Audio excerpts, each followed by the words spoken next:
là, ça chỉ là đấy. Merci. À, đúng.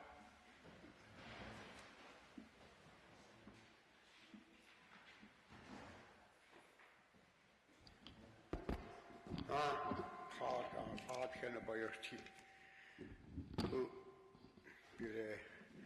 At det siger at det skæben i rigiv, at hun bisi bare der har han i hans sådan at det har ret hat kender basti. Jeg tror vi er sudane som vi ser at hun nu tror jeg at der kolan er det guide den kodre nu det jeg kan nu det ankesnet nu det ande. Daardoor naar de moeten we toe dan ons nooit leren nu nieuwe aanleid aus naar het net dan helemaal geen onzin aan het gaan het in Brits aan je moet dat kun je dan het is het dus het gaan even reden niet je know dat het in dit hoop is zo daar zo wat er dan ook aan dan wat al last geven het hoop is zo daar zo'n bezet merci.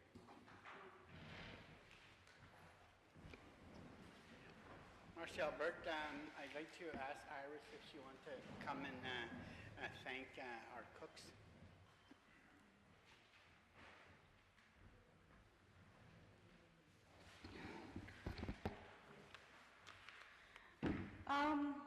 Just wanted to say a few thank yous to the cooks for the lunch. So I'm just going to name who did what. So I'd like to thank Stephanie Poole for providing the jello, Trace Martin for the bannock pies and jello, James Marlowe for the caribou meat, Prairie Degelay, Jasmine McCollum for the buns, Brian Green, who donated the cups and the plates, Sonny's Catholic, who donated the bowls because Brian Green at the co-op didn't have any bowls. And for myself and Tanner, we cooked the caribou stew and chili. And I just want to say thank you to all the parents, coaches, Łutsel K'e School, and especially our youth, the super soccer teams, for helping to serve. All of the proceeds from this catering contract are going to our junior super soccer team, and they fly out tomorrow morning to go to Yellowknife to participate in the games. So I just want to say a big masi cho. Every little dollar helps for our youth when it comes to traveling out of town. So again, masi to all that helped out. Masi.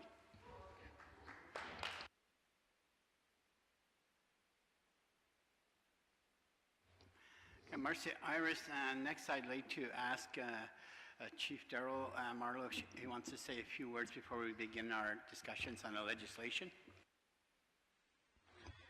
Okay, first of all, I'd just like to welcome everyone to the meeting this afternoon. Public update from the government of Northwest Territories. We've got respected MLAs from each riding. I know there's Mr. Nadley from the Decho region, Mr. Shane Thompson from the Nahende region, also Mr. our MLA Tom Bolio from Tunede Walide, Miss Julie Green from Yellowknife Center, and Mr. Simpson from Hay River North.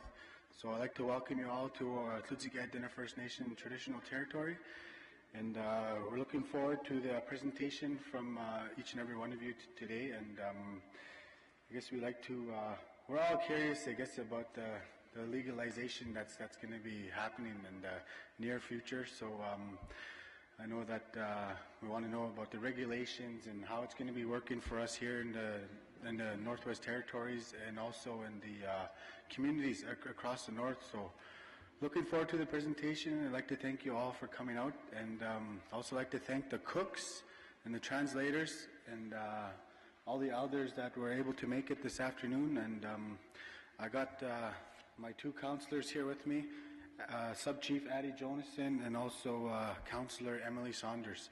And I'd like to welcome the GWT staff as well who made it, helped with Iris to coordinate everything. So thank you to Iris too, my executive assistant. And Marcy Cho, thank you for coming. Thank you, Chief. I'm not going to run through all the same introductions that Daryl went through. Okay.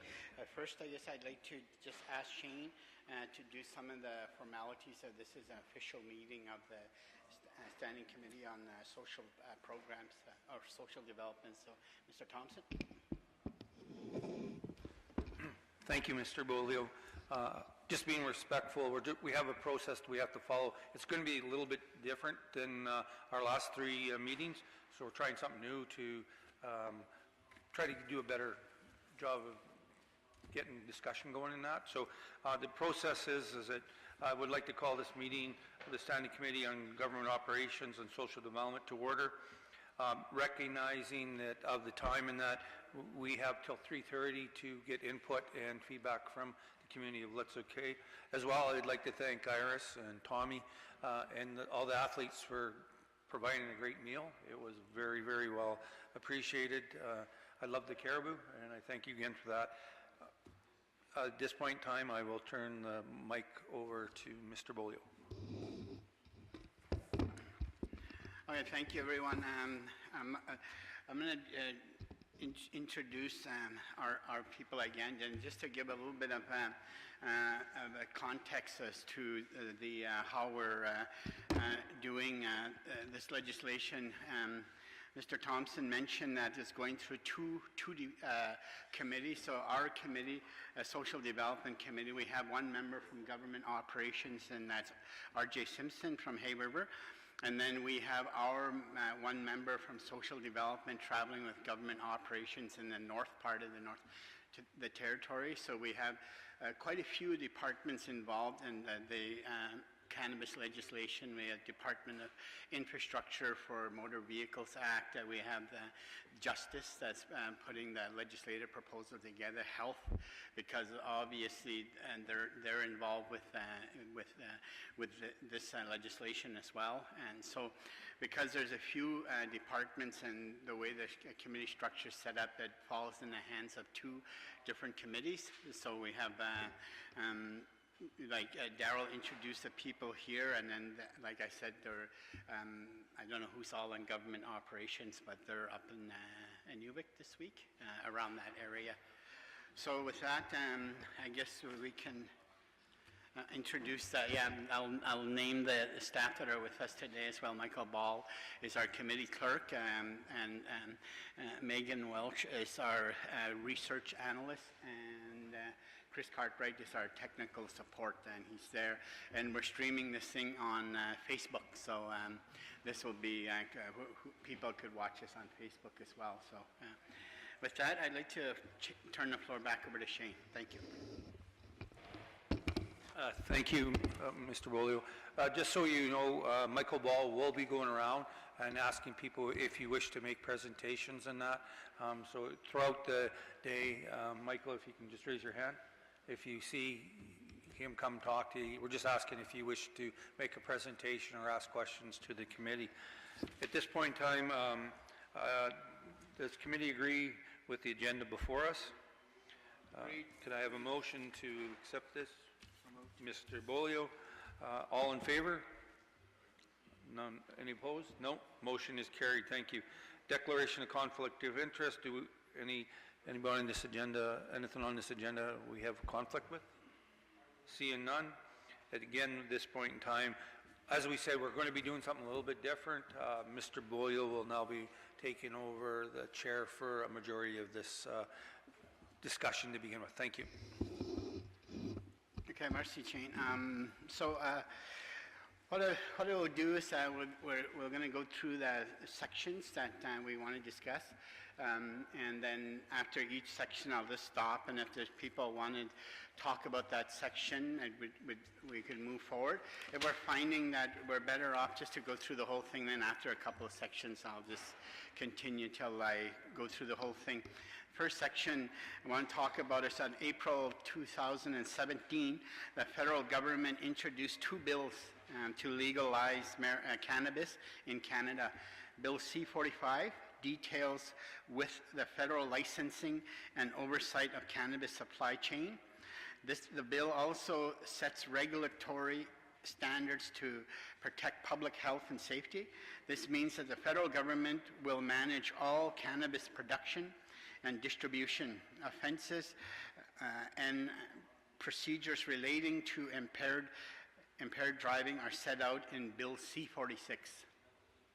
So if you guys would like to discuss the federal bills, if anybody has any comment on the federal bills, we could open the floor up now for that.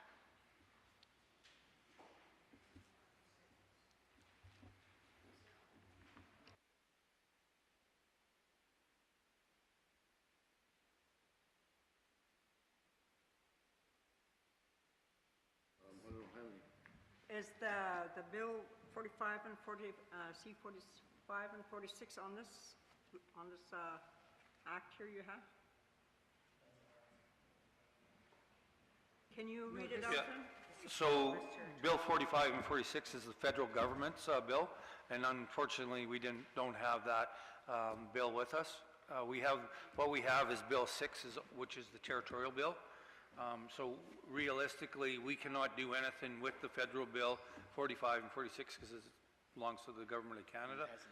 And it hasn't been passed. Right now, our understanding is in June 7th, the Senate is going to approve it, and it's going to get it sent to back for the third reading to the Parliament, and then we're looking at July 1st as the date it is supposed to be implemented.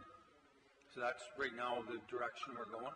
So, yeah, so when we talk about Bill 45 and 46 is the federal government's one.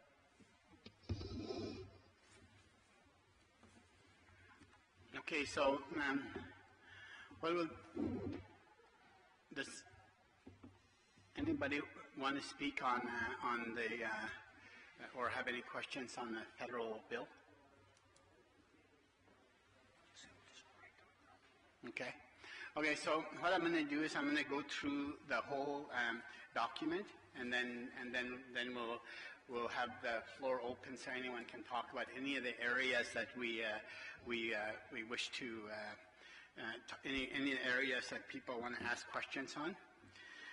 Right now, we assume that these bills will be passed, and that's what we're hearing, that the Senate will do that on June the 7th, and then go through the House of Commons, and we're anticipating that the schedule will be followed, and that July 1st this bill will be passed federally.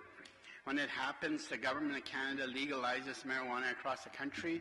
The Northwest Territories will need local rules to control cannabis, including the rules for the use, sale, and transportation of cannabis, rules for youth, rules for smoking in public places. Tom, excuse me. Just a little too fast for the translator. Okay. Okay. To create these rules, which will pick up where the federal legislation leaves off, the government of the Northwest Territories has introduced Bill 6, the Cannabis Legislation and Regulation Implementation Act. Bill 6 proposes 2 new laws for cannabis control: the Cannabis Productions Act and the Cannabis Smoking Control Act. It also proposes amendments to current laws on impaired driving found in the Territorial Motor Vehicles Act to address drug-impaired driving. We know that many Northers have already shared their views with the government during its community engagement last year. The government incorporated that feedback into Bill 6, which we have here. Then once the bill was introduced in the Legislative Assembly, it was referred to standing committees so we could do our own thorough review, and that's what we're doing now, and that's what we're doing for the next 2 weeks across 16 communities. The bill touches on many different areas, from cannabis control to road safety, and that means that it touches on the jobs of multiple standing committees. To that end, both the Standing Committee on Government Operations and the Standing Committee on Social Development are traveling together to coordinate our review of the bill. In fact, our colleagues are also holding public meetings this week in the Beaufort Delta. Together, our role as legislators is to look at how this bill might be improved, to find questions that need to be answered, and to hear from the public. That's why we're here today. Copies of the bill are available in the back of the room, as well as some written materials. It is important to keep in mind that neither the committees nor the government can change or overrule federal legislation. Cannabis will be legalized once the federal legislation has been passed.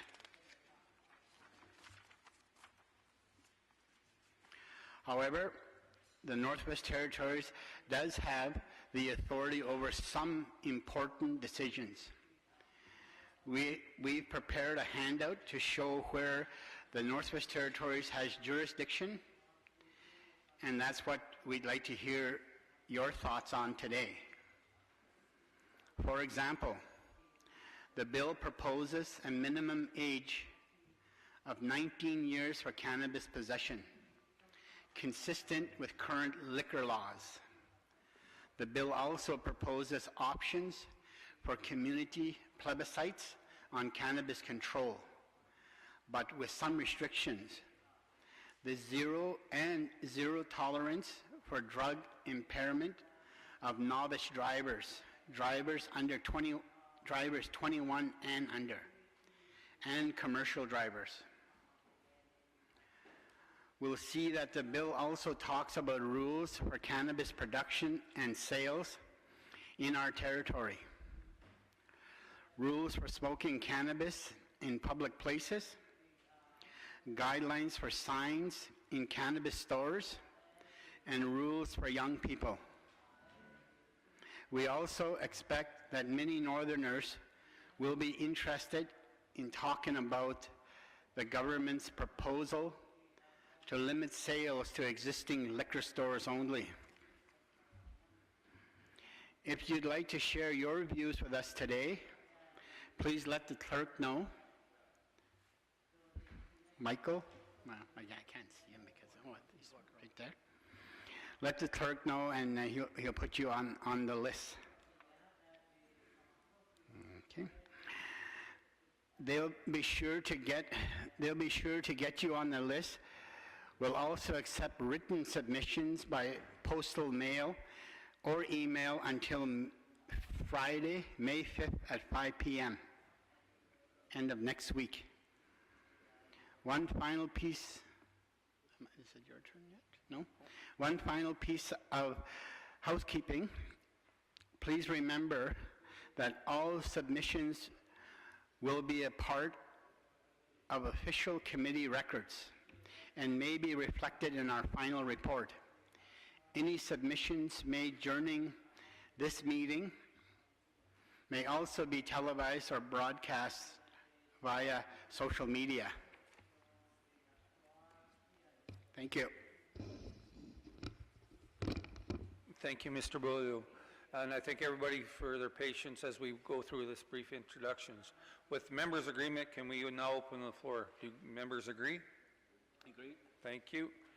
Right now we have Florence Catholic who wishes to make a presentation. Florence, could you come up to the table and...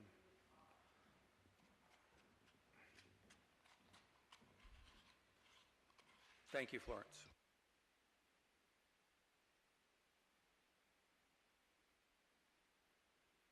Masi, Florence Catholic Suye.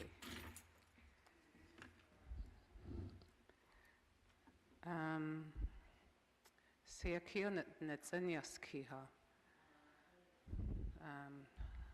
Kat enias kiosat eluli hat oli naisi da vana nistersi din yakid da yakide dat o benes ni lisi dat o nuri kursi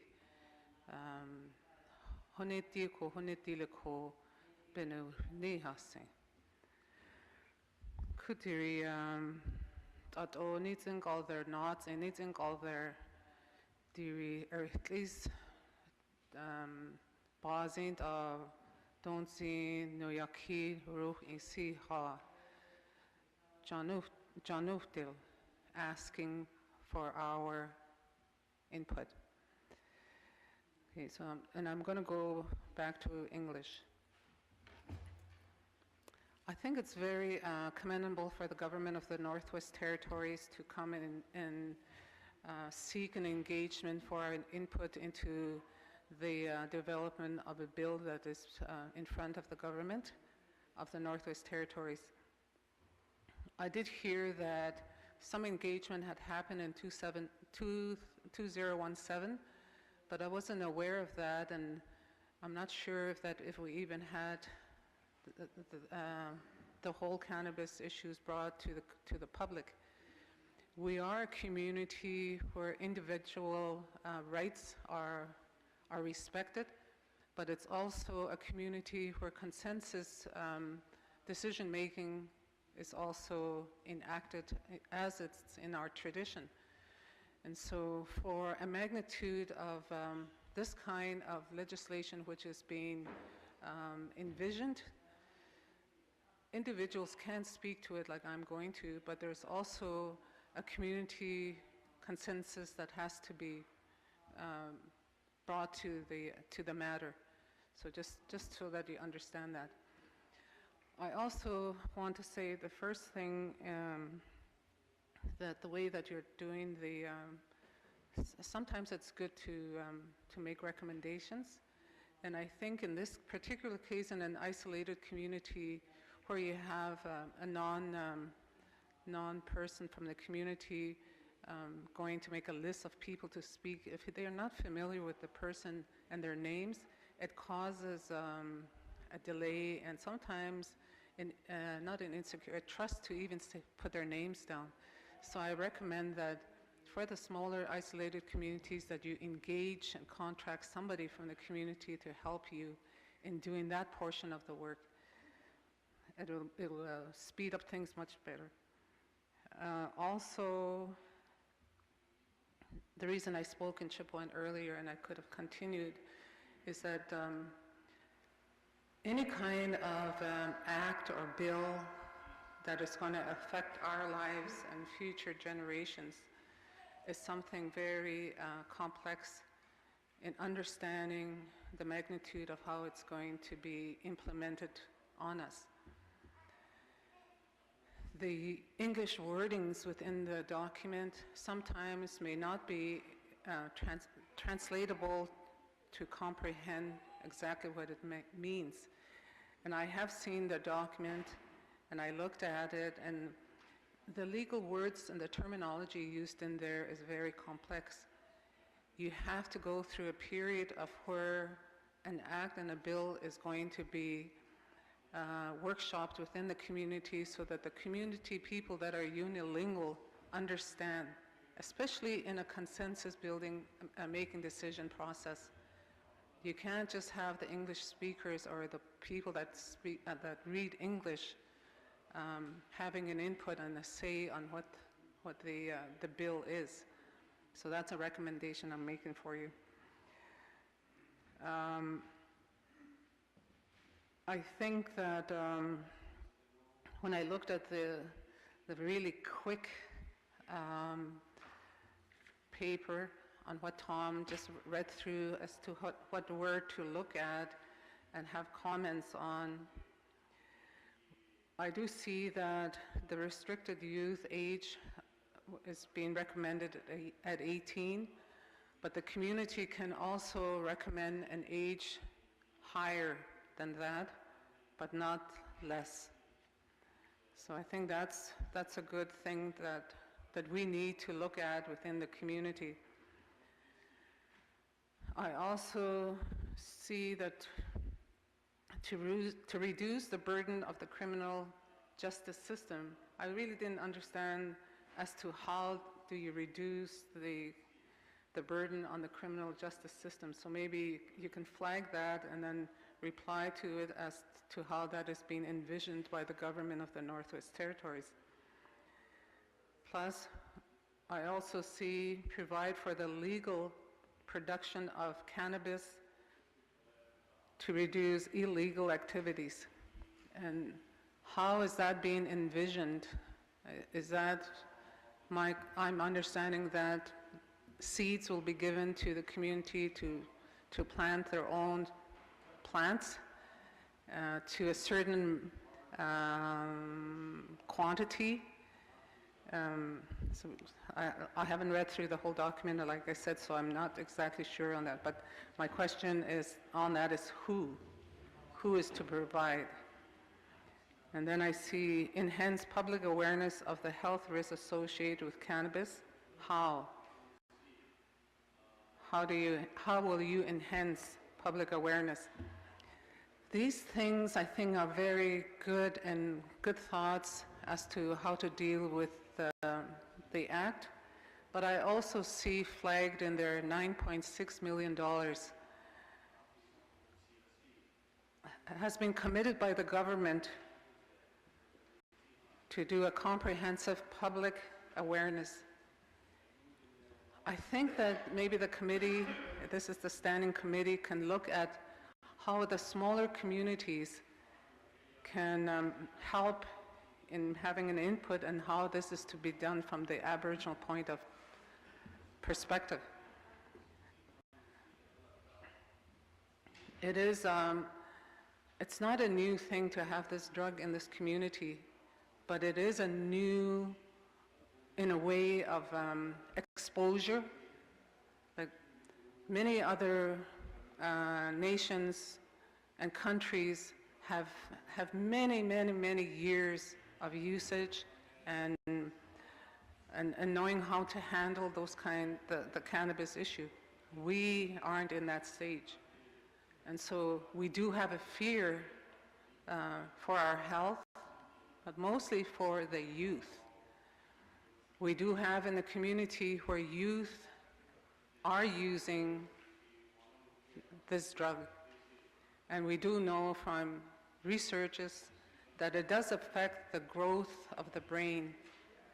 And that's a big worry, because the learning capacity for a youth would be impaired. And so the how to deal with that comes back to these other things. And who is going to be doing the how and the researches, and the how to remedy the effects, should there be any, in the communities. In Łutsel K'e, all social programs are done by the government of the Northwest Territories. It's not managed by the First Nations. And so we have to look at how we're going to protect our people, but also provide them for services should they need it to go to somebody to help them. So that's the magnitude of how things are to be addressed. I do totally disagree with having the cannabis sold to us at the liquor store. This community has gone through many years, and we do have a Prohibition Act in place to help our people adjust to drinking. I don't see the Prohibition Act as being a remedy, but allowing them to go to the liquor store to purchase the cannabis is also very tempting to also grab a bottle. So I don't agree with the sale of the cannabis in the liquor store. I would like to suggest that the standing committee look at actually having private sellers in the communities as a business and controlled with regulations to safeguard all safeguarding of the health within the communities. We do know that we have cannabis that are laced with other drugs, and we have seen some people been demised by that. And so, of course, we want to make sure that the cannabis that is going to be for sale is safe, and it's not going to be causing death. I also see that in the document that as the liquor is prohibited in this community but not working, there's also an option within the Act to have the cannabis prohibit in the community if it's desired by the First Nations. So I don't see it as a remedy, like I said, but I think that in a business where you're the one that's controlling and that's selling it to your people might be a better way than having it, what is it called, bootlegging sort of thing. So I also did research really early this morning on the cannabis because there was a workshop here, and I do know that sometimes the drug can get moldy, and it does cause health issues. I also know that the cannabis can have a bacteria, so it's like that salmonella type of thing, which also is a health issue. So those kind of factors has to be looked at in how the provision of the drug is going to be done. And more importantly, I did see also that it also can have an effect on the liver, causing a hepatitis C. So not having all the information in front of us and knowing exactly what the impacts and the support systems are going to be, it's kind of hard to go full thinking about it. But those are my comments, and I'd like to hear other people's. Masi. Oh, there was a question I had.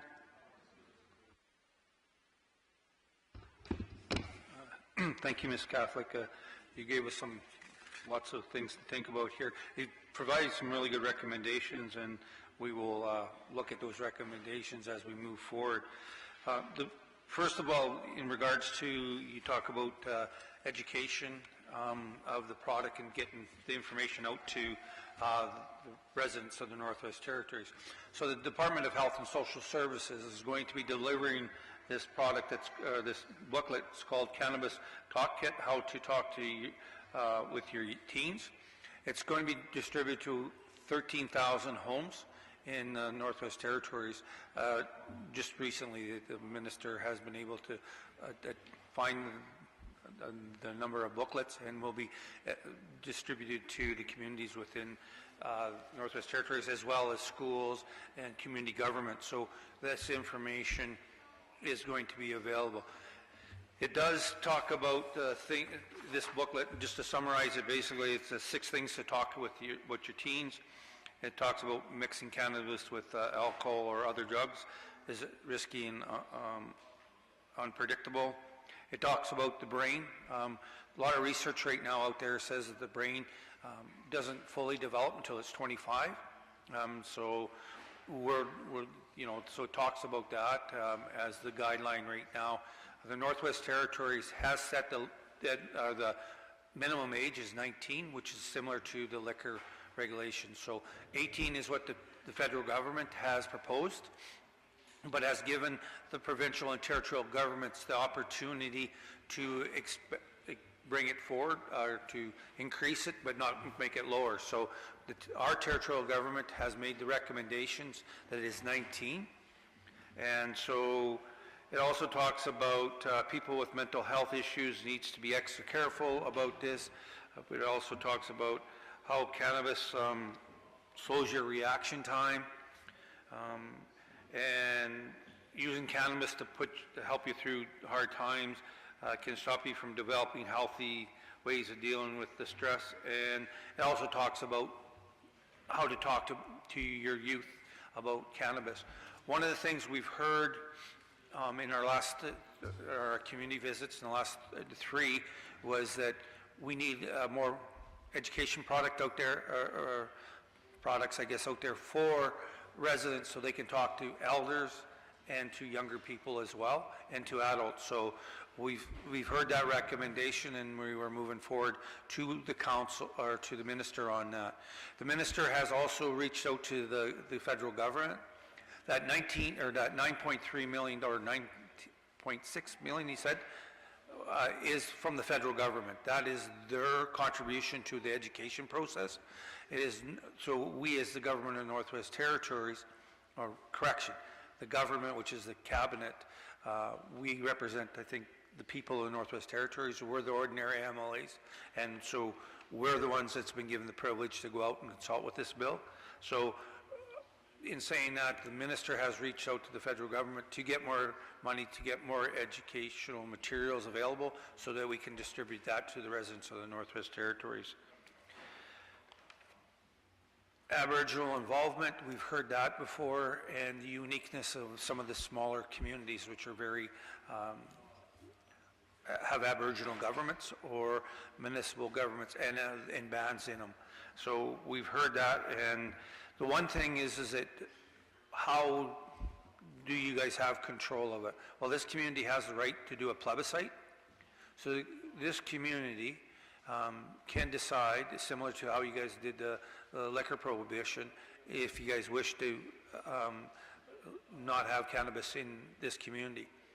What community needs to realize, though, is once a cannabis store is in the community, then we cannot, the government has said, you cannot do a plebiscite. You cannot go back and have a plebiscite to remove it. It's basically, you have the opportunity before the cannabis stores are brought into the community. Presently, the government has identified the 7 liquor stores to be the seller of this product. I found your comment very interesting that, you know, it's a bad place to do it, especially if, you know, we have people with addictions with alcohol. And I've written it down in my notes, and I'm going to be stressing that. I think that's something that the government needs to look at. We got to be respectful and understand that, you know, the concerns of our residents, especially with people with addictions, that, you know, now you can get not only the cannabis product, but the alcohol product there. The safety of the product.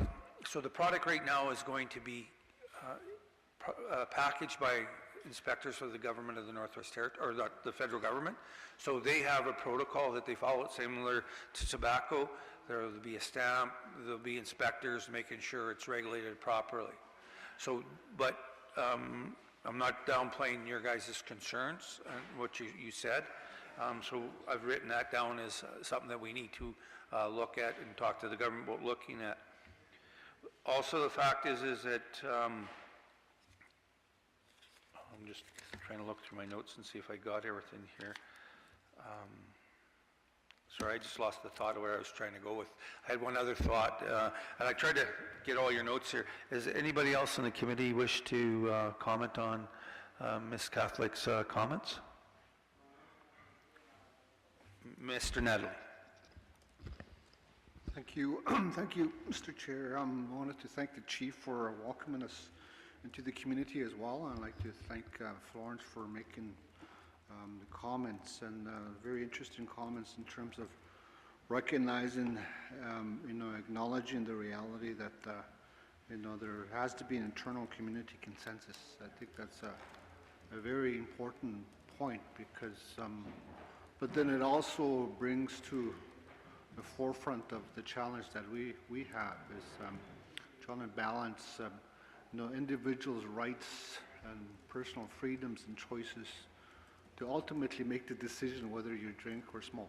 And you know, that's one matter that we recognize. And of course, within that domain, we have to recognize the Charter of Rights and Freedoms for all Canadians. But on the flip side, as Indigenous First Nations, we do have collective rights. And you know, so I think the challenge that we have as committee is that we have to balance that, and at the same time, you know, trying to reflect the realities that we face in all of our communities. You know, just maybe as a summary, the communities that we visited, you know, some of the common things that were raised was the legal age. whether, it should remain as is and consistent with the Liquor Act. But then recently in last summer and last fall's initial consultation, 64% of the people agreed that the legal age limit for consumption of cannabis or marijuana or grass or weed should be raised. It was 64% of people agreed and supported that idea. Public education in terms of bringing more awareness to people. There's a need for a treatment center. We all acknowledge that. And this is the very same committee that, did a tour of treatment centers down south. We also heard the idea of the Prohibition in terms of the history and their purpose. We heard that very passionately and clearly from the chief from the Untitled First Nations. We also heard maybe the, cannabis or marijuana, the use of it, or even, it could be a gateway drug, meaning that, it could lead to heavier use of heavier drugs. We also face a lot of good questions regarding what is, the circumstances of proving someone to be impaired, whether they're under the influence of marijuana or cannabis.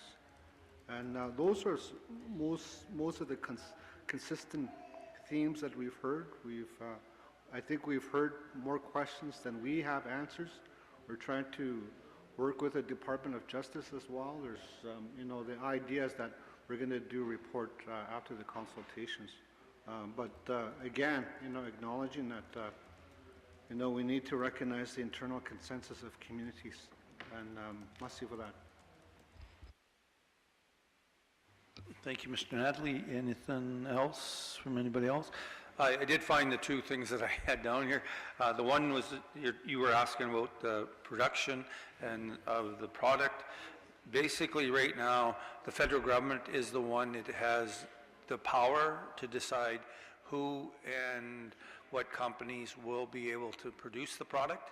Right now in the NWT, you have to actually go through an application process with the government, and the application that I've been told by a number of businesses is about this thick. And some of the rules are, probably the biggest one is that anybody has a criminal record in dealing with drugs. You cannot deal with the product, you cannot be part of the business, you can't even water the plants. That's how serious the government of Canada has taken this. So as for the seeds and that, that was the first time I've ever heard this question before, is how people are able to get the seeds to grow the plants. So I don't have an answer for that, and I apologize, but I would assume the opportunity would be to be through a store similar to the ones down south, that you can get the seeds. Right now, the regulation says 30 grams on your possession and 4 plants in your home. So that is and that's the federal government's regulations, and that's what the territorial governments has adopted as well. As for business opportunities right now, like I said, the Minister of Finance has decided that right now the 7 places are the liquor stores in the 6 communities, but he does have the power and the opportunity to allow other businesses to become retailers for this product. With the government of the Northwest Territories, what they have done is they're given a flat fee to businesses, so it's not on the amount of cannabis you're sold, it's just a flat fee that they get monthly to sell the product. So, Ms. Catholic, does that answer some of your questions? Thank you. Merci. I think you've done a really good job in answering the question. There's only one part of it that I don't think that was mentioned, was the burden on the criminal justice system. Which members sitting here are in the Justice Department? None? Oh, okay. I think that's the one question that wasn't. I was going to say that the drug does cause memory impairment, which is really dangerous. You know, and I would end with a joke, but before I do that, I want to say something. Łutsel K'e women in the last few weeks have gotten together to deal with issues within the communities, not really like hard gnaw issues, but you know, how to enhance the community and work with the youth and protecting, you know, your rights and trying to enhance the community so that it's more coordinated and cooperating and working together. And so because we knew that this workshop was coming up, we looked at the aspect of the business angle.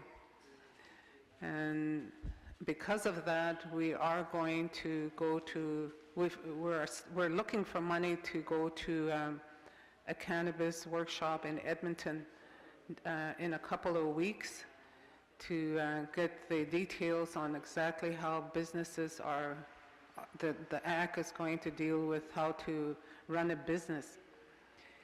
I am aware that in other Aboriginal communities across Canada, they are looking at being the growers of the plant. And I also know that in some Aboriginal communities, they're going to be the sellers of the plant. So from the economic point of view, there is a big market here that can be looked at, not only for across Canada, but also in the area of controlling in your own community.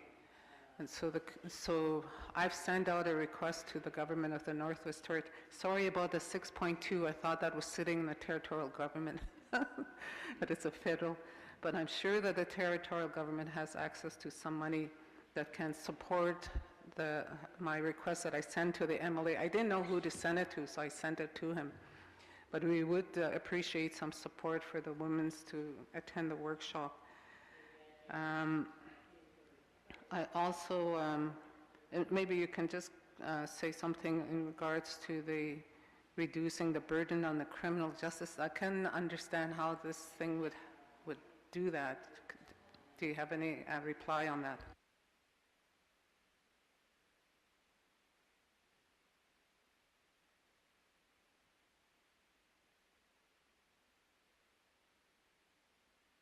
Yeah, that's part of the federal legislation, and so I'm not exactly clear on it, but what was illegal will become legal, and so if someone is caught with cannabis, they'll no longer have to go to court, there'll no longer be a trial, they won't be serving jail time. If it meets the what's laid out in the new criminal code, which is people can possess on themselves 30 grams or less, and there will be no charges, and youth can possess, if youth is possessing over 5 grams, anyone under 19, if they're possessing 5 grams or more, they will be charged, but if they have less than 5 grams in their possession, there'll just be a fine, which won't result in a criminal record. So in that sense, there will be less prosecutions, less people in jail, and that's how it's going to reduce the burden on the criminal justice system. Excellent. That's the plan. Excellent. I think that's a little bit of information. But that leads to the information of, in the past, we have a lot of people that want to work in this community, but have been hindered from working because of their criminal records. In the area of criminal records that are linked to drugs, will those be wiped out now? And if so, when?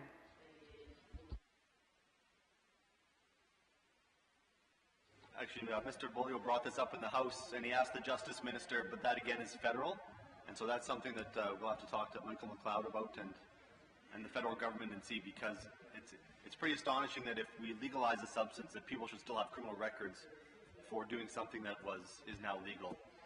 So, but that's out of our jurisdiction. But I know maybe Tom has some more information on it. Florence, back when we were talking about, you and I were talking about the cost of getting suspensions, criminal record suspensions, and I asked them, and then this new, right after that, they started to talk about the timing when they're going to legalize cannabis.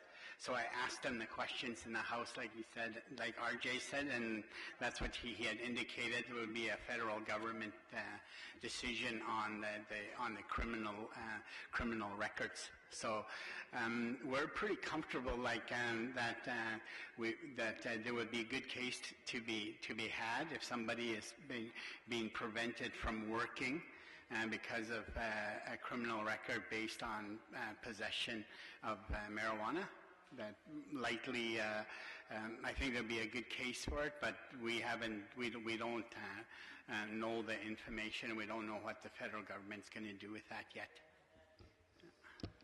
So that will be on the old records then.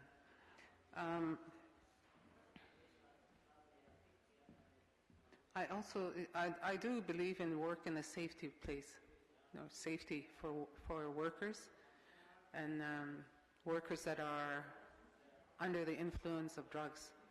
I did see an article in the News of the North yesterday or Monday which spoke to that, and that I guess this act or this bill is also going to affect workplace safety, and it's going through a process as to how to penalize people that are going to work with drugs.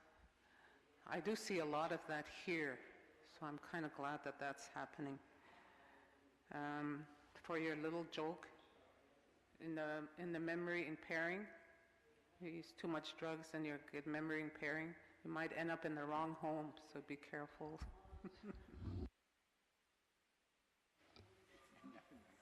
Thank you, Ms. Catholic. Ms. Irish Catholic, please.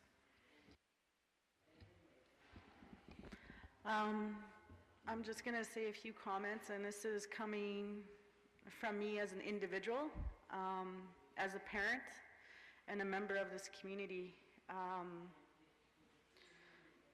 When I started reading up and hearing about the legalization of marijuana in Canada, I could see the pros and the cons, as with any issue or any product, I guess. But for me, it's really concerning because we already have so many different social issues and addictions in the community of Łutsel K'e as it is. And as a parent, and an aunt and a coach and, somebody that works with young people a lot, I always tell them, don't do drugs, don't drink. You'll have more opportunities and their brain is developing, and, like you see the opioid problem in Canada and the Northwest Territories. People are dying. We have people dying in Yellowknife. We have people that are getting really sick because they've smoked marijuana that has been laced with other chemicals. We have members in this community that have mental illness because they smoked a joint that was mixed with something that they didn't know was in there. I can see the pros in making sure that that type of product is not out there to hurt people, but at the same time, if there was more advocacy and more education to say, don't do it because this is what's going to happen to you, or could happen to you, maybe they won't even do it at all. I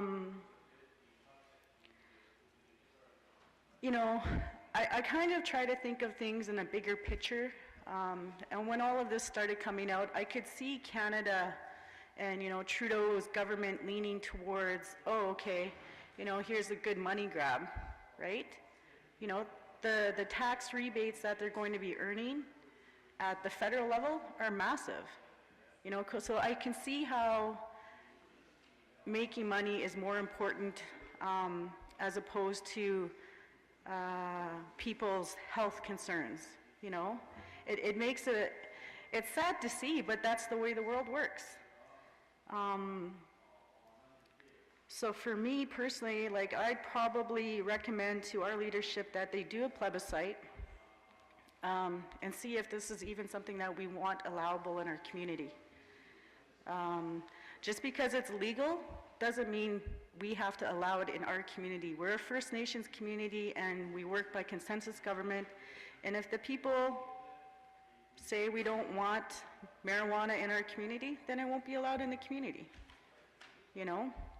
I don't want to go to public areas or be in and around, like, anywhere where there's marijuana. I don't like the smell.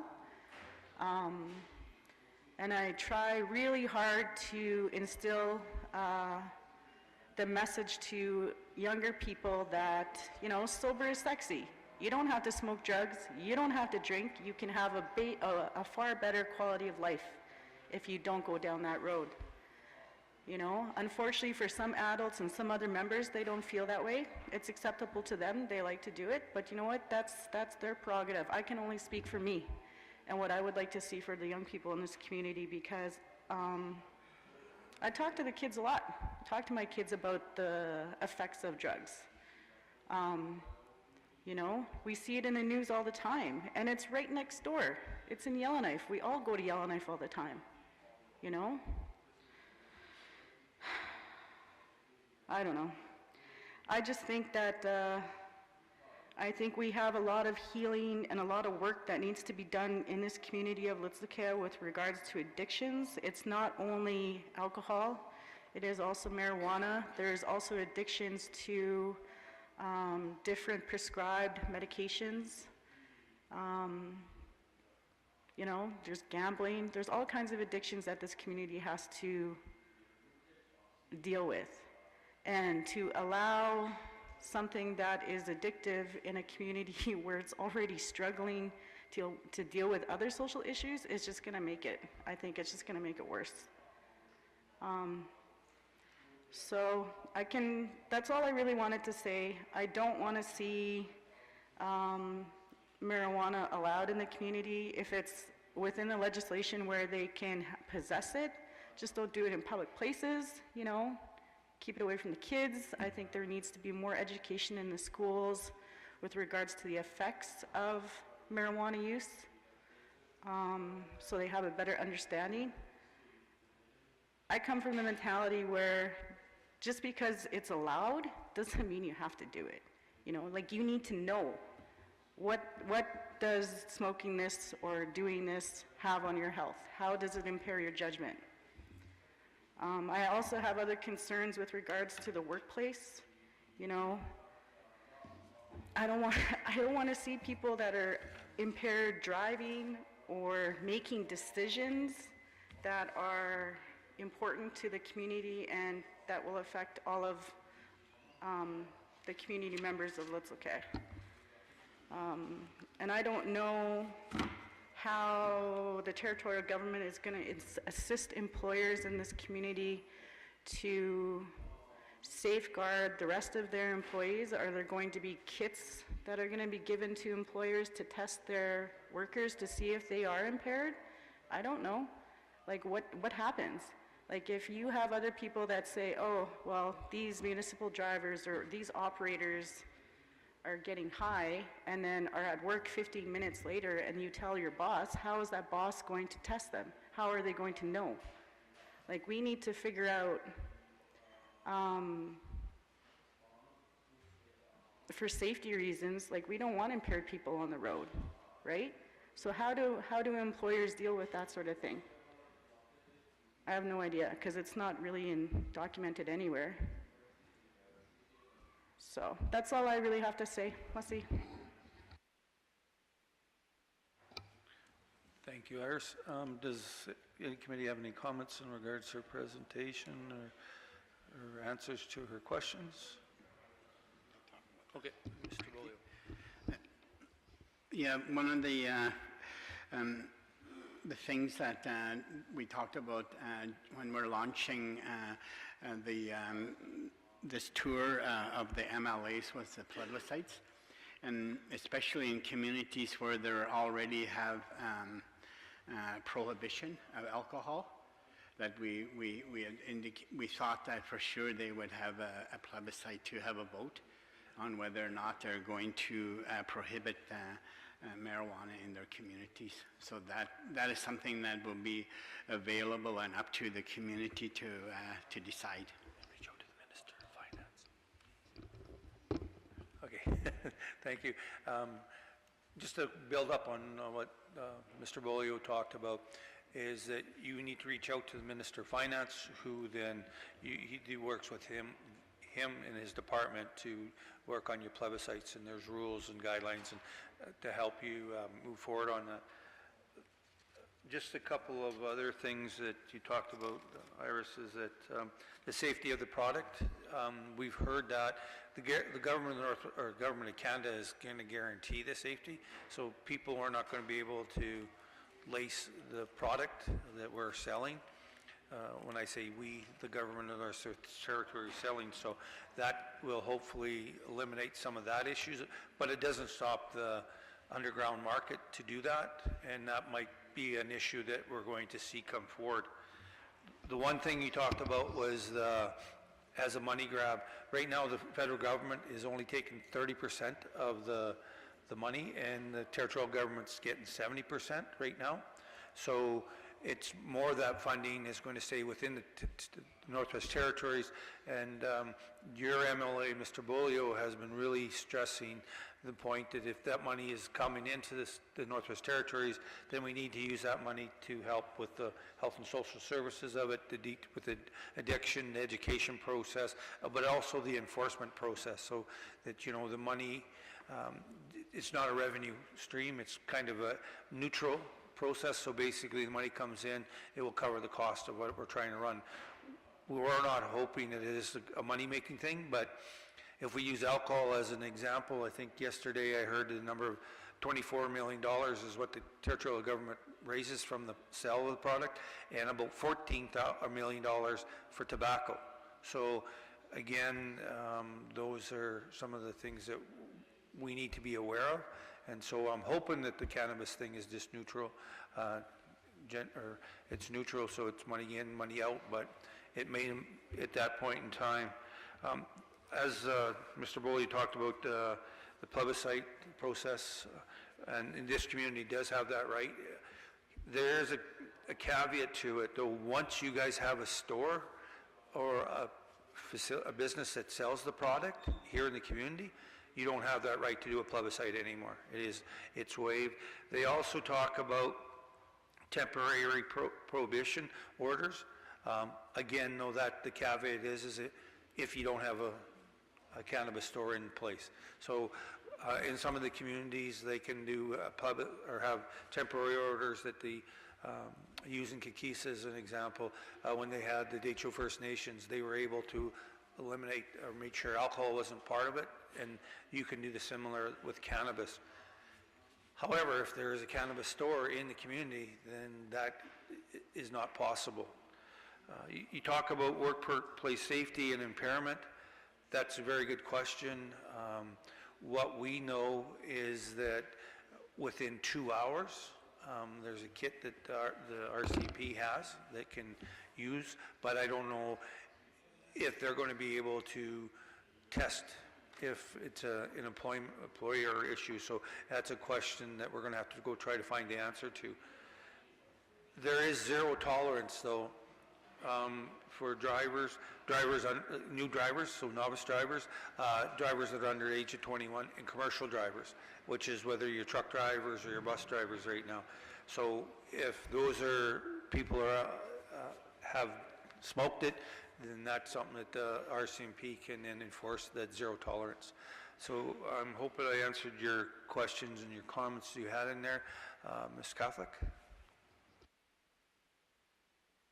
Sorry, Mr. Simpson? Thanks, and I'll just talk a little more about workplace safety. Like Mr. Thompson said, if someone who's driving a commercial vehicle has smoked cannabis, that's a criminal offense, and someone can call the RCMP and they can get swabbed, and there's repercussions for that. When it comes to workplace safety in general, right now the rules of the WSCC regulations, which are not part of this, that's why we haven't seen them, because they're regulations that they basically draft themselves. They have provisions in there about working safe, and so right now if someone comes to work high, they can be sent home, you know, and that does happen all the time, and employers deal with it now, but they are making slight changes to it, and we haven't seen those. We haven't been able to gather much information about it, but it comes down to, is someone safe to work? And like a lot with WSCC, they put a lot on the employer to determine that, And so I think that's something, we've heard that a lot, and so maybe education for employers is something that we have to focus on as well. So and that's all I have to say. Thank you. Thank you, Mr. Simpson. Ms. Catholic, you're good? Okay, at this point in time, I'd like to ask Adelie Jonason to speak. Thank you. Thank you. My name is Addie Jonason. I thank you for coming in today. I think it's going to be a kickstart to the work that we need to do here in the community around legalization of cannabis. However, today, like, we don't have enough people here that is getting the information that you're providing. We already have social problems here in the community, a lot of it, and we also have problems around trafficking in marijuana as well, bootlegging. But we don't have enough people here probably to give you some good recommendations. So what I'm hoping that we will do as leadership is have our own public meeting to discuss this further and to get information on what people think about the fact that marijuana is going to be legalized or soon to be legalized. What we always do here, as Florence mentioned, is that we have community consensus before we make recommendation or make a decision. I also would like to ask the GNWT to have more promotion, education, and awareness around the use of marijuana. I think it's concerning. I've been thinking about this, and I have my own pros and cons around, you know, the fact that it's going to be legalized, and a lot of concerns that I have.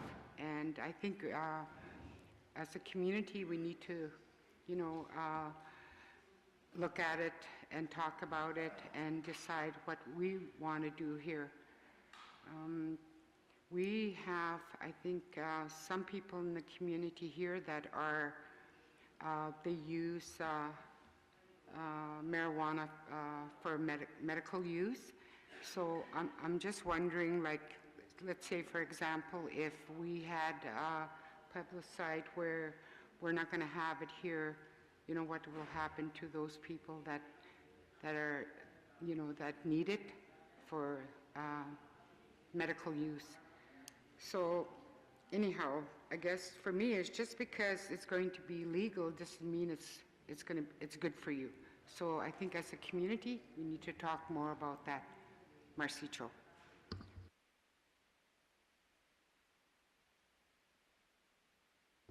Ms. Green? Thanks for your comments, Addie. The medical marijuana is a separate issue that's not affected by this bill or by the federal bills. So anyone who now has a prescription for medical marijuana can continue to have their prescription filled. And so they are unrelated. What we're talking about is what they call recreational use. So that's people using it for their own recreational purposes, not because it's prescribed.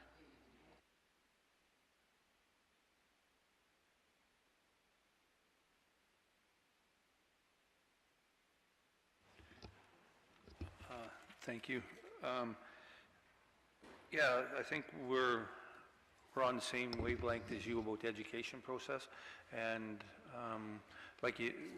we've heard that's in the last 3 communities as well, as the promotion of education material. I put a little star here down saying that we need to get more information out to the community so they can have public meetings, so they can make their communities aware, so that they can make an informed decision. on that, and so we will hope to stress to the Minister of Health to get this material out to the communities as we move forward. And as for the medical cannabis, that is an issue. I never ever heard of that question before, but thank you for Mrs. Green, who was able to answer that for us, because I didn't even think about that. So again, it's these type of consultations to bring questions that we're not familiar with that helps us make informed decisions and ask other questions as well. So again, thank you very much for your presentation. Do you have any other comments, or do you wish to turn the floor over to somebody else? Just another thing that we may look at is do a written submission from the community by May the 5th. Yeah, thank you very much. Yes, so you do have the opportunity to make written submissions, community or anybody else, but it has to be into by May 4th. But if you go on to our website, which is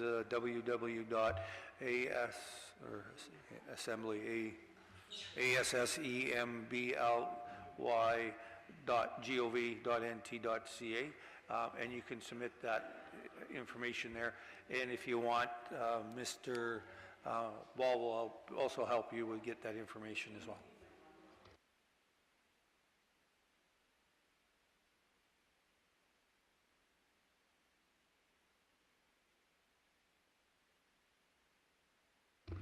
Okay, thank you very much, Ms.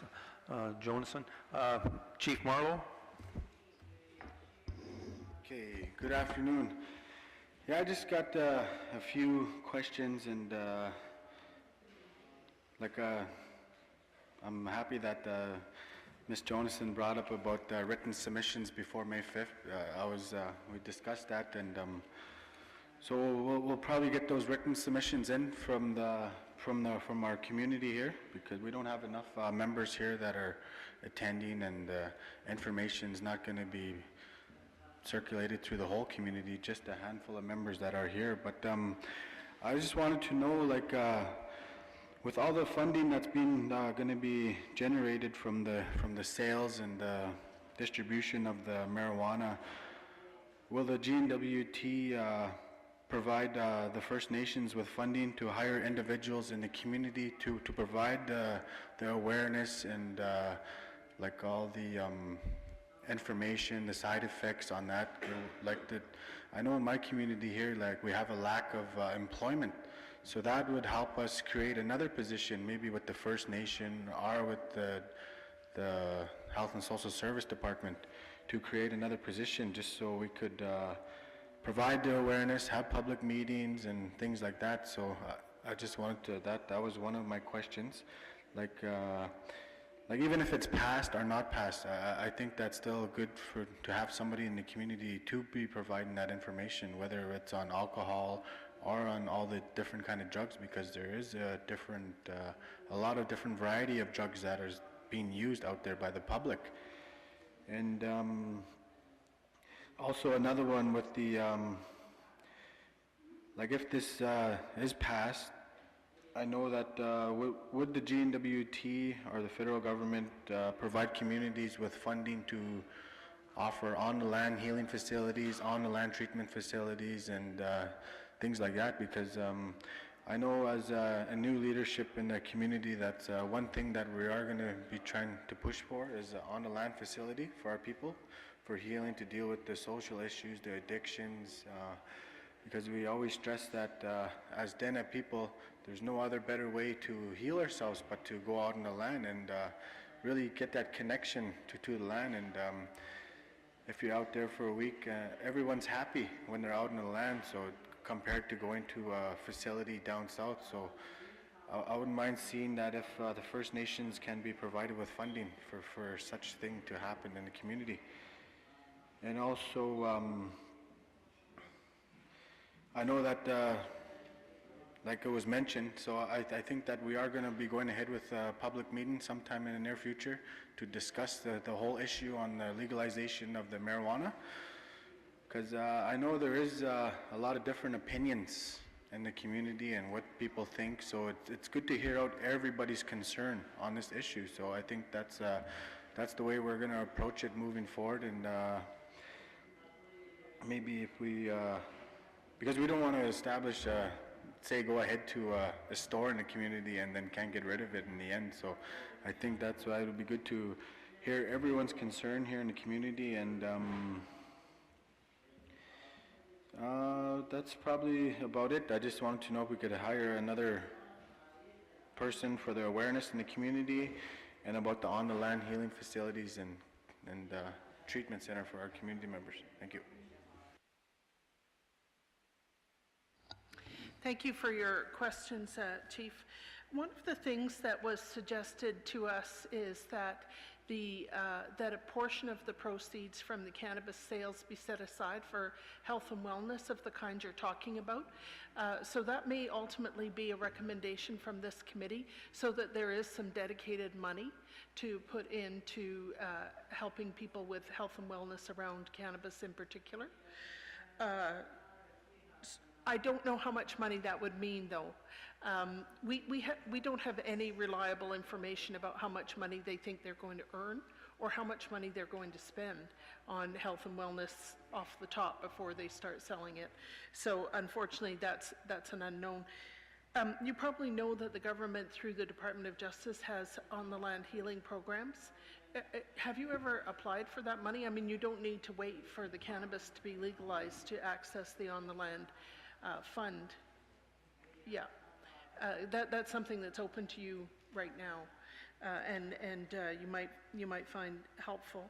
And I certainly encourage you to tell us what comes out of your public meeting, and to pursue whatever is right for your membership in terms of having access to it here, or whether you want it to have prohibition for this as you do for alcohol. So.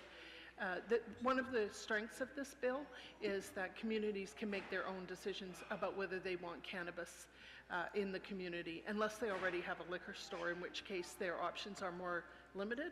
But for a community like yours, you have the option to make your own choice. Thank you for your comments.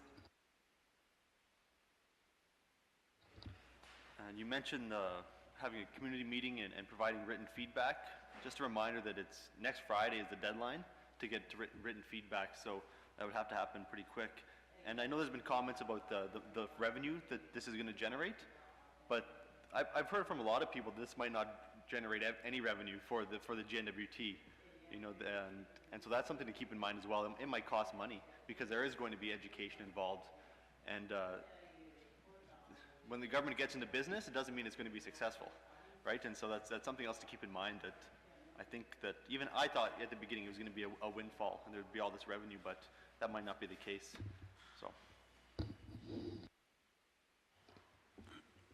Thank you. And also, as a municipal government yourself, you have as, of course, I'm aware that you have both sides of the government, both the band government and the municipal government. You also have the option to hire local officers to enforce your laws. So if you guys put in, if you don't get a plebiscite and you don't have a mandate to prevent the marijuana from entering into your community, and it becomes legal in Łutsel K'e, then you also could have officers with the municipalities to enforce bylaws that you put in place. So that's, I guess it's not the education piece, but at least the enforcement piece would be something that's one of the items that would be the responsibility of municipal local government. Chief Marlowe? Yeah, well, to my understanding, we're not a municipal government. We're run by a chief and council, so we don't have that funding to hire a municipal officer in the community to implement those bylaws.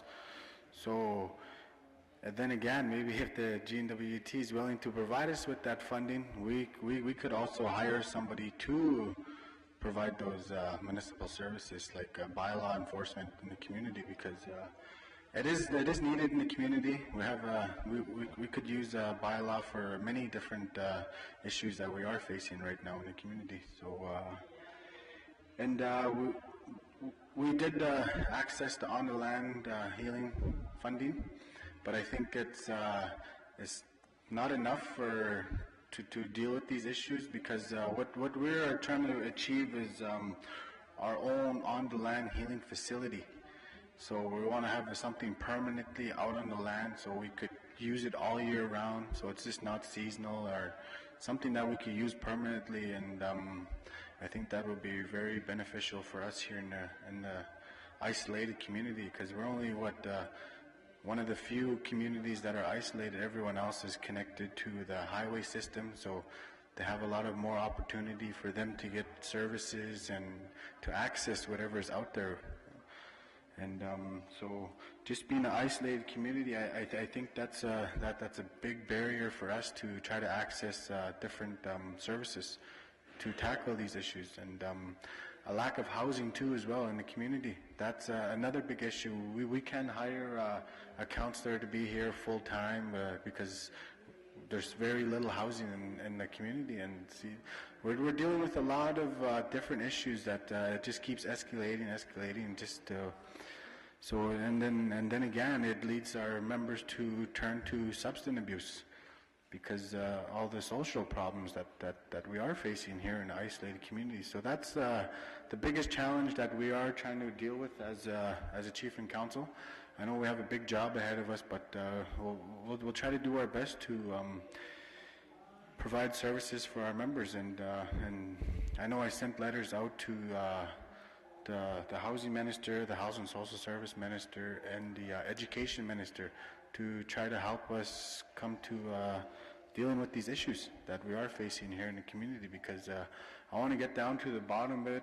I don't want to see my people struggling with these addiction problems, our social problems here, and much longer, because I think it's enough's enough, and I think now's the time to take action and really try to help out my community in a good way. So thank you very much for taking the time to listening to our concerns and our suggestions. And Marcy Joe. Thank you, Chief Marlowe. Just for a couple things there, you guys are a designated authority, one of the 9, I believe, because it's a band council that regulates the community that you live in. So there is an opportunity that you can also reach out to the MP, Mr. Michael McLeod, and ask him, because there is funding available from the Government of Canada for housing and for health and social services, which they've designated to the AFN right now, but you can reach out to them as well. So you guys are in a unique situation that you have that opportunity to reach out to him, because I've talked to him.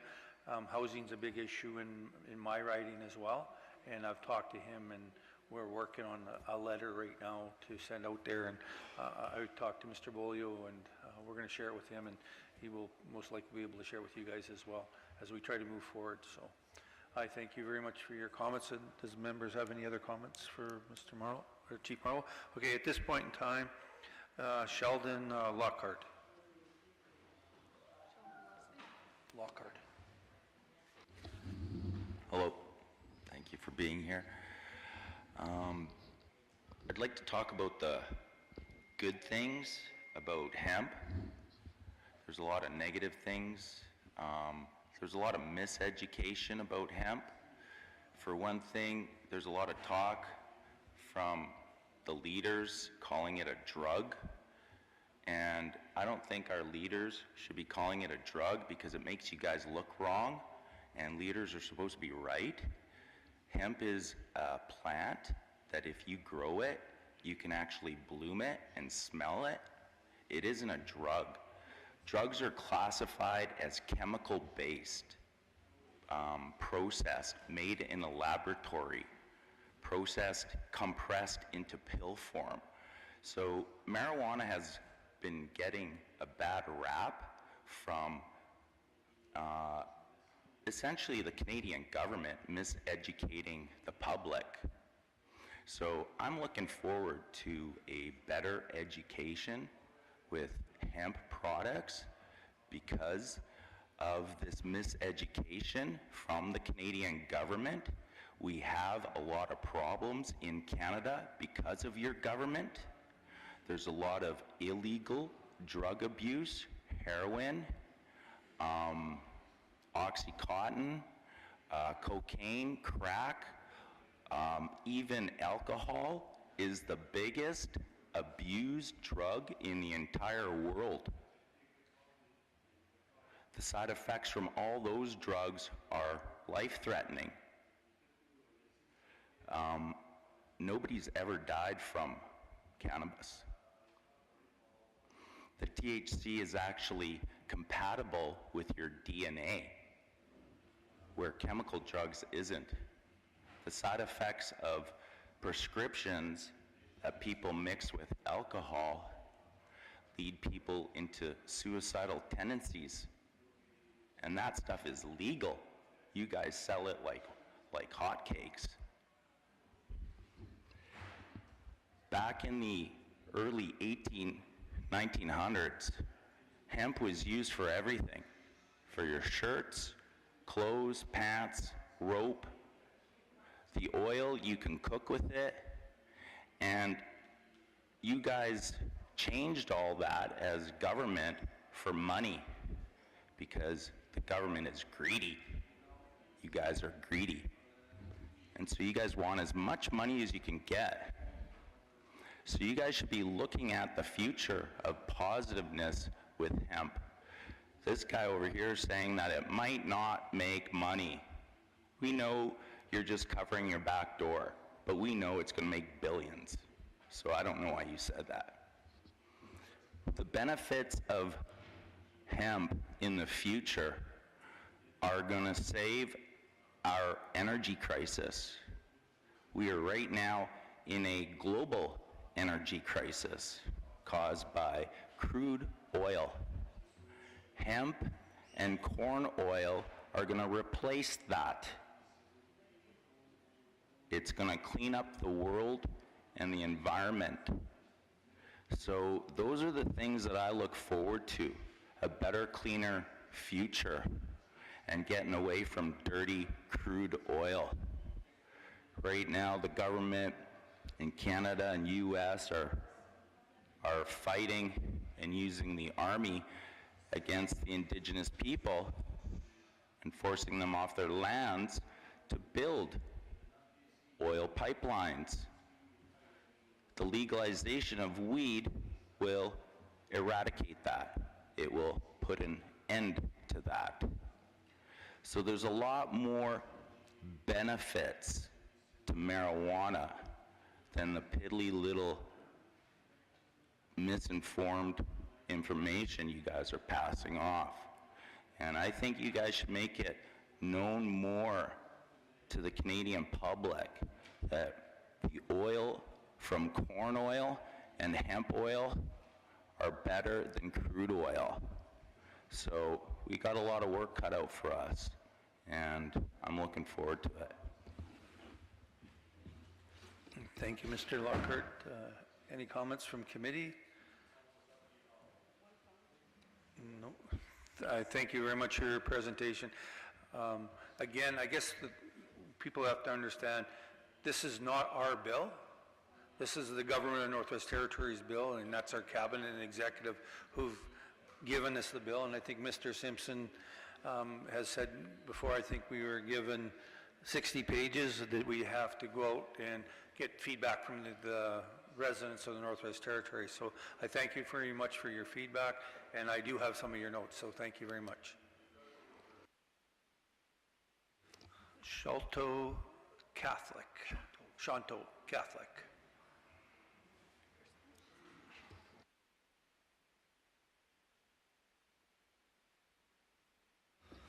Hello, good afternoon, guys. Thanks for coming to the community. So, like, this cannabis thing is a really big deal, and especially for Canada going into legalizing it now. But it is known that GNWT likes to have a monopoly over sales over things, like power, liquor. I don't think that GNWT should be able to have that monopoly with cannabis, especially if more small business also wants to start selling. I think it could really create a lot more tourism to GNWT and everything. And so I'm gonna start with, I kind of made a little list here, so I'm just gonna go through it. So one concern I have is with the amounts. So you say that there's gonna be a 30-gram limit. So what does that really mean? Does that mean that you're only allowed 30 grams of bud or dry herb or shatter extracts? What about the edibles? Like, how are you going to be able to put that in the 30-gram limit? Because cannabis isn't just weed, isn't just bud anymore. There's a lot more products for it. So how would you start letting us, I'm just wondering about that set amount, if you guys.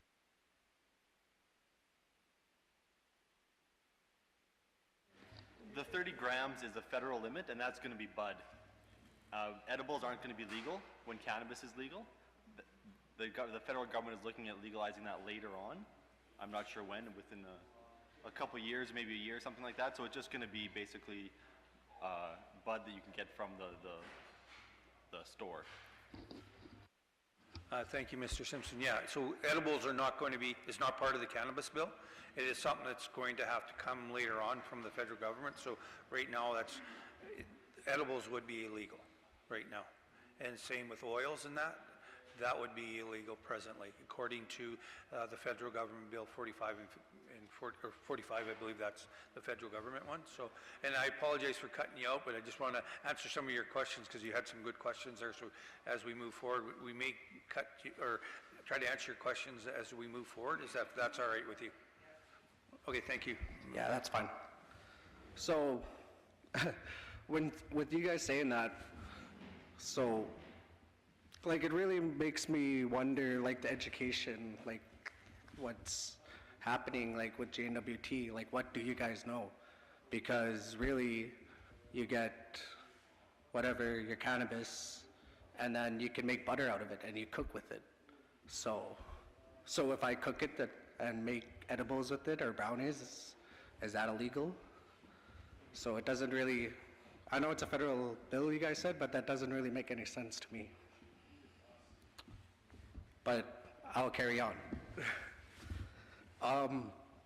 Another issue I've been thinking about is the transport on going into airports and bringing onto planes, because we're a fly-in community, and if we do decide to legalize it and have it legalized here, what will that mean for security checks at the airport? Will we have to sign a little paper and say this is how much we have? Is there going to be more searches at airports? Will we be able to transport across Alberta to Northwest Territories or something like that? It's kind of one of the things I'm kind of interested in knowing. So, do you guys want to answer that, or? Good questions, and we don't have all these answers. The 30 grams is what you can have in public, and I have a feeling that it's going to be similar to alcohol on airlines. I don't know if you'll be able to bring it on, or you have to check it. It has to be in your baggage or what. I mean, again, that's federal, so that's something that we don't know. But these are all good questions, very practical. Okay. Oh yeah, sorry. So we're writing some of these questions, or writing these questions down, and if we don't have the answer, we will also be bringing this forth to the departments to try to get this information, and to be able to get this information back to the communities and that. So what we are trying to do is, each community, we've had a number of questions that we don't know what the information is right now, and so we're trying to bring that to the government and making a commitment. Once we get that information, we will then share it with the leadership. So it's just not, okay, you give us this questions and that's done. We are trying to get that information back to you, because again, like today, we've hear questions we've never heard before, and so I think it's very important that we get answers to these, so that, and then it's, again, it's part of the education process. So once we're able to get that information, we will make a commitment to share back with you guys as well. Thank you. Mr. Catholic? Thanks. Also, while I was sitting here, like I was talking, like I said before, about the information aspect of it, because I heard someone say that they're saying that weed is a gateway drug, when that isn't true at all. The two gateway drugs are alcohol and tobacco. You don't start smoking weed. Most people don't start smoking weed until they're drinking or until they first start smoking cigarettes. So just kind of little things of that kind of information has to go out. Like it's not as bad as we were all led to believe back in the 70s and 80s or whatnot. One thing I really want to know is about commercials. You know how we have commercials for hard liquor like Johnny Walker, Smirnoff. Like, do you know if there'll be commercials for cannabis as well? So right now, I've seen commercials for cannabis of the education factor, you know, don't get high and drive and stuff like that. We've seen that. As for the product, I was talking to a businessman just recently, and there's over 100 strands of cannabis out there. So I have no clue if that business opportunity would be doing that. I mean, I don't know how people are going to move forward on that, but yeah, right now the education that I've seen is more on the prevention side to make sure you don't do things that are wrong, I guess we would say. Mr. Catholic? Thanks for that. Yeah, it'll be pretty interesting to see if there'll be dispensaries promoting themselves. It'd be kind of backwards, I guess. One other thing I was wondering about is about the legislation and the charges. So would people that are getting caught with possession have their criminal record cleared from that now?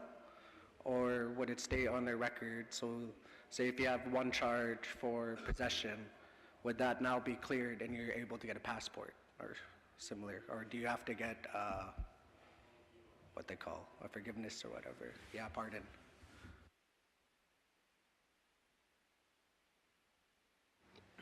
Thank you, Chanto. Yeah, I'm not sure about the record suspension, if that part will change. People have been getting the record suspended, and about $650. I've been dealing with one of the officials from Łutsel K'e and trying to get that covered. The government agreed to cover the cost of that for some people to get their record suspended. Now, when I asked the Justice Minister of NWT, he's indicated that's a federal responsibility to be able to do it. So we're going to continue to dig into that, especially once the bill gets passed federally. Then we're going to push the idea of like how the criminal record always stood in the way of some people when they try to get jobs in certain areas, like especially in the mining and so on.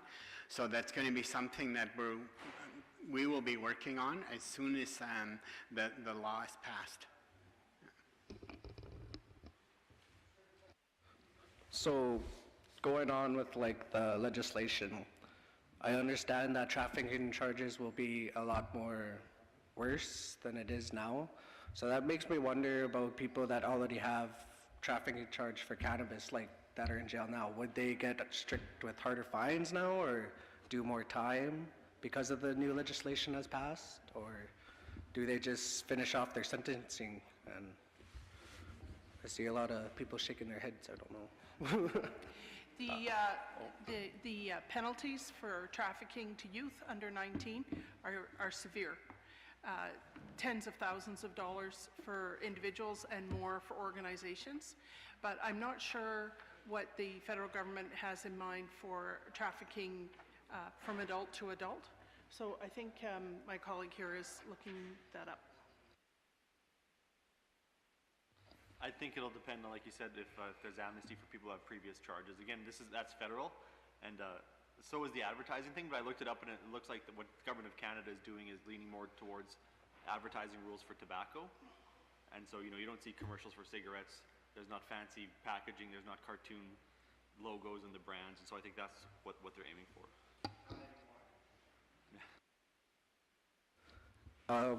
Thanks. Another thing, like, I was wondering is smoking areas. Like, would we be able to create our own recreational smoking areas now?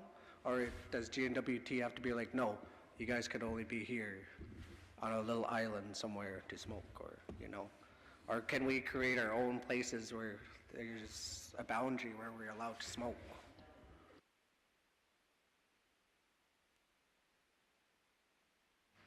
Okay, so right now, the government of Northwest Territories has, in this bill, it says permitted on private property.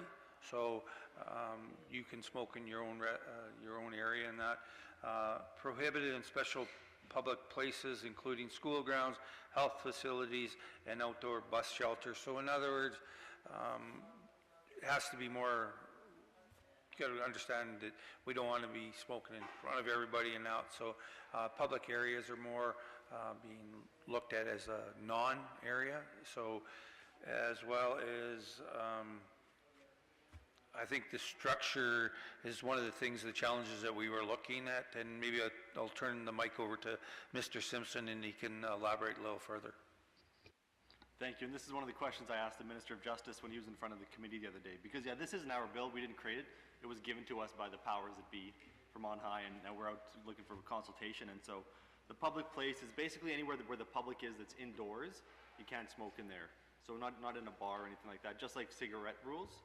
And they're going to be making regulations that further restrict where you can smoke. So that might be within 30 meters of a school or things like that. No, like a private club, you can't smoke in there. And so if you wanted to have you know, they have hookah lounges in the city, you can't have something like that. And so, and I tried to get details on what other places they're going to look at, but it was pretty tough to get anything out of them. So that's still information that I don't even think they know. So well, we're trying to get that information out, and if we do, we'll add it to all the rest that we're sending.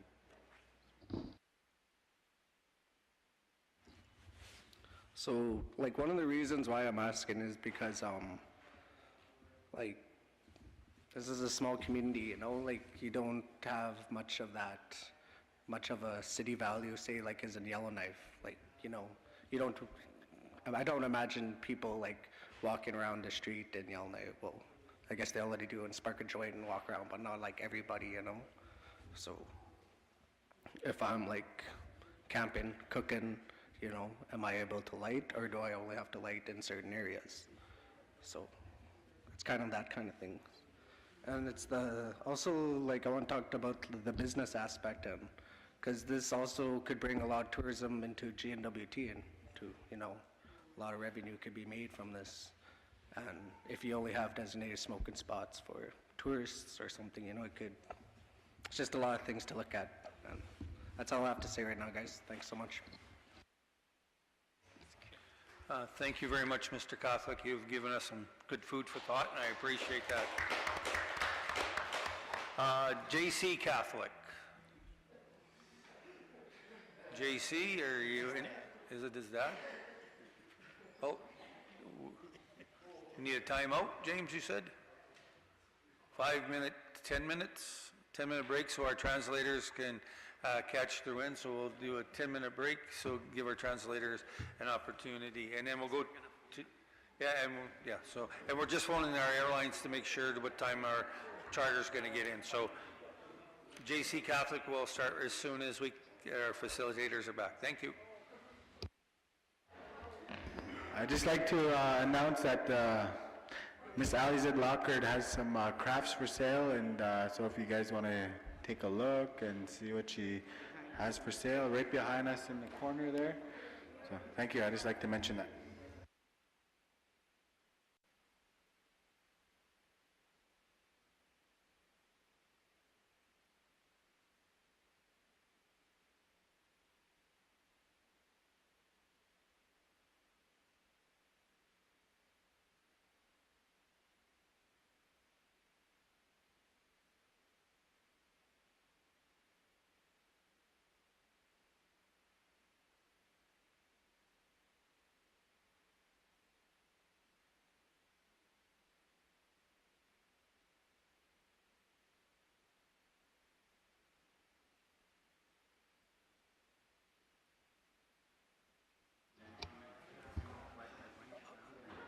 Good afternoon. I'd like to call the meeting back to order.